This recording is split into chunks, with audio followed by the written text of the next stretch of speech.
Состав Общественной палаты городского округа – 15 человек. Сформирована она из числа граждан, имеющих заслуги перед обществом, в том числе в области защиты прав и свобод человека и гражданина, а также представителей общественных организаций.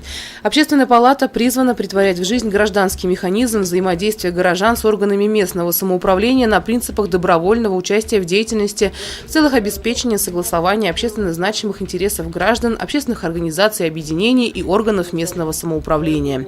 Общественная палата привлекает жителей и общественные объединения к реализации социально-экономической политики на территории городского округа, выдвигает и поддерживает значимые гражданские инициативы, направленные на реализацию конституционных прав, свобод, законных интересов проживающих в городском округе, а также прав и законных интересов общественных объединений, проводит общественную экспертизу проектов нормативно-правовых актов администрации и Совета округа.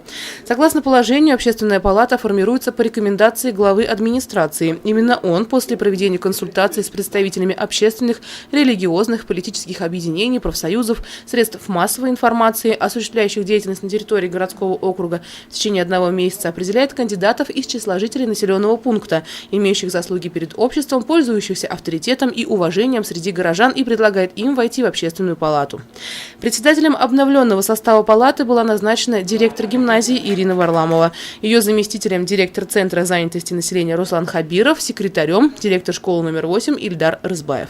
Мы знаем, что Общественная палата – это как раз тот механизм, который будет способствовать конструктивному разговору между гражданским обществом, социальным институтом и местной нашей властью. Надеюсь, что в состав Общественной палаты вошли все неравнодушные наши горожане, беспокойные, которые готовы и сделают много полезного и нужного для нашего города. Будем стараться. Елена Афанасьева, Гульхамитова, Алик Кадыров, Любовь Карпова, телекомпания СТВ.